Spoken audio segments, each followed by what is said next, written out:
Wow, what a nice day in the park, isn't it?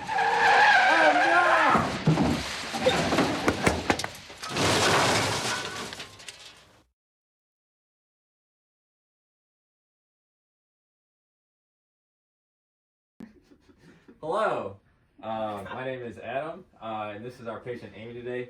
She presents to us with a cervical C3, C4 disc protrusion after what some would say a traumatic injury. I would say dramatic injury.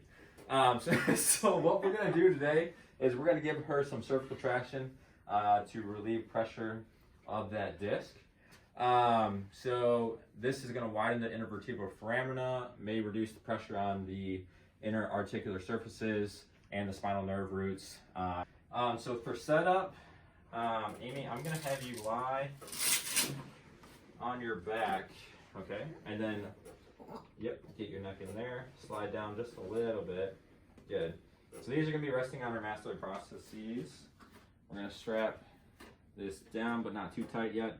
So we're going to first adjust these. So by spinning this dial, it's going to come in on her.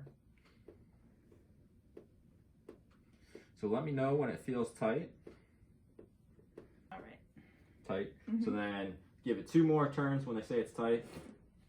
So next we're going to strap this down across her forehead.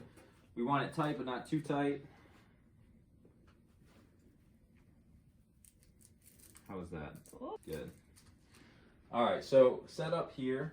We're going to first release the rope. So we're going to give a little bit of slack on it, so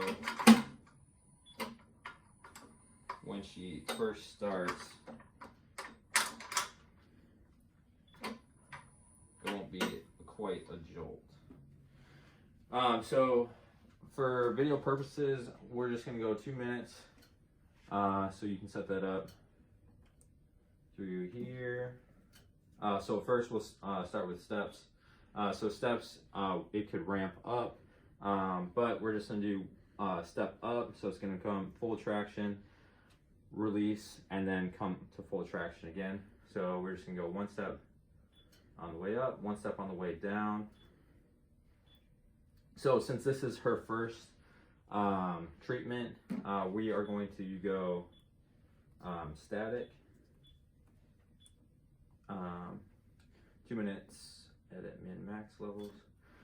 So for max level 4, so what's going to give her that traction is going to be 9 pounds, and then we're always going to keep tension on that, so we're just going to do 1 pound.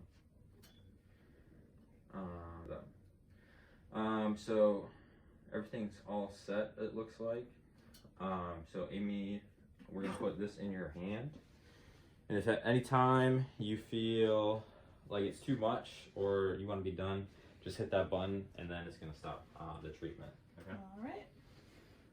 So next thing we do is just hit start. So as you can see, it's rising here. It's at that 9 pounds.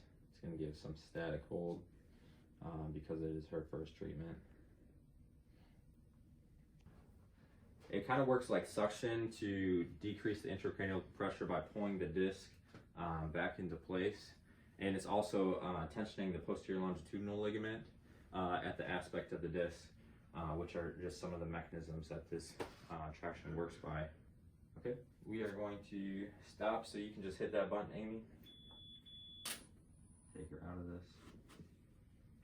Like you just saw, Adam set Amy here up with a 7 to 9 pound, I think he used 9 pound traction. We do about 5 minutes just to see how the patient reacts to it. Later on, if the patient said that, it helped, it relieved their symptoms, what we would do is progress them to more of an 11 to 15 pound traction. And eventually we could probably get them on that sort of treatment for about 20 to 30 minutes. And we can also switch from a static hold to doing something like 60 seconds on, 20 seconds off, or what the patient would allow us to do.